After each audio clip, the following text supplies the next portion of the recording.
Hi all, welcome back to Tavia. അപ്പോൾ ഇന്ന് ഞാൻ നിങ്ങളോട് ഒരു സീക്രട്ട് പറയാൻ പോവാം. നിങ്ങൾക്കറിയാമോ എനിക്ക് എത്ര ചുരിദാർ സെറ്റ് ഉണ്ടെന്ന്? May be more than 100+.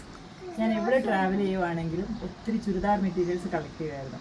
അതിപ്പോൾ കേരളം ആകട്ടെ, ചെന്നൈ ആകട്ടെ, ബാംഗ്ലൂർ ആകട്ടെ, ജയ്പൂർ, അങ്ങനെ എല്ലായിടത്തുനിന്നും ഞാൻ കളക്ട് ചെയ്യുമായിരുന്നു. എൻ്റെ മോൾ റോസ് കാണാൻ വന്നത് അതിൻ്റെ ഇടയ്ക്ക്. എല്ലാവരോടും ഒരു ഹായ് പറഞ്ഞേട്. Hi hi, welcome to Tavia. She is busy seeing rose.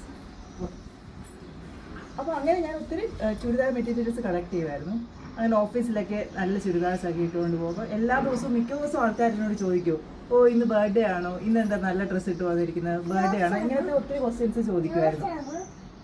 അത് കഴിഞ്ഞ് കോവിഡൊക്കെ സ്റ്റാർട്ട് ചെയ്തു. നമ്മൾ വീട്ടിലൊക്കെ ഇരുന്ന് ഒത്തിരി ഫുഡ് എക്സ്പീരിയൻസ് ഒക്കെ നടത്തി നല്ലതായിട്ട് അങ്ങ് വണ്ണം വെച്ചു. അത് കഴിഞ്ഞ് കല്യാണം കഴിഞ്ഞു, പ്രഗ്നൻ്റ് ആയി, ഡെലിവറി കഴിഞ്ഞു. അപ്പോഴത്തേക്കും വെയിറ്റ് നല്ലതായിട്ട് കൂടി. എൻ്റെ വാർഡ്രോബിലിരുന്ന് ഒരു ചുരിദാർ ഇടാൻ പറ്റാത്ത ഒരവസ്ഥയായി. അപ്പോൾ എന്ന് ഇങ്ങനെ ചുരിദാറൊക്കെ നോക്കും, അയ്യോ ഇത് ഇനി എങ്ങനെ ഇടാൻ പറ്റും, ആർക്കെങ്കിലും കൊടുത്താലോ, അതോ വണ്ണം കുറച്ചിട്ടിട്ടാലോ. അപ്പോൾ എനിക്ക് തന്നെ ഒരു ഡൗട്ടായി തുടങ്ങി, എനിക്ക് വണ്ണം കുറച്ചിട്ട് എന്തെങ്കിലും ഇടാൻ പറ്റുമെന്ന്. അങ്ങനെ ചിന്തിച്ച് അവസാനം ഞാനൊരു തീരുമാനമെടുത്തു, ഇനി ഇങ്ങനെ ആലോചിച്ചിരുന്നിട്ട് കാര്യമില്ല, I have to take some step. അന്ന് ഞാൻ ജിമ്മിൽ ജോയിൻ ചെയ്യാൻ തീരുമാനിച്ചു.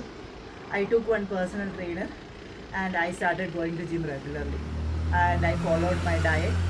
ഒരു 2-3 മന്ത്സിൽ ഞാനൊരു 7.5 kgs റെഡ്യൂസ് ചെയ്തു. അത് കഴിഞ്ഞിപ്പോൾ ഞാൻ തിരിച്ചെൻ്റെ വാർഡ്രോബിൽ നോക്കിയാൽ അന്ന് സ്റ്റിച്ച് ചെയ്തതിനേക്കാളും ലൂസായിട്ടാണ് എനിക്കിപ്പം മെറ്റീരിയൽ ചുരിദാർസ് എല്ലാം ഇരിക്കുന്നത്. അപ്പോൾ എനിക്കത് വീണ്ടും തിരിച്ചിടാൻ പറ്റുന്ന ഒരവസ്ഥയിൽ എത്തിയിട്ടുണ്ട്. അപ്പോൾ നിങ്ങൾക്കും കാണും ഇതുപോലെ വാർഡ്രോബിൽ നിങ്ങൾക്ക് ഇടാൻ പറ്റാതിരിക്കുന്ന ഡ്രസ്സുകൾ, നിങ്ങൾ വെയിറ്റ് ഗെയിൻ ചെയ്തുകൊണ്ട് ഇടാൻ പറ്റാത്തതായിട്ടുള്ള കുറേ ഡ്രസ്സുകൾ. അപ്പം ഞാൻ വിചാരിച്ചു ഞാൻ എൻ്റെ സ്റ്റോറി ഒന്ന് ഷെയർ ചെയ്യാം, അപ്പോൾ നിങ്ങൾക്കും ഒരു ഇൻസ്പിറേഷൻ ആകും. To do something and take your dresses from your wardrobe again. So if you want to know more about my weight loss journey, please do comment under this video. I'll help you with the tips.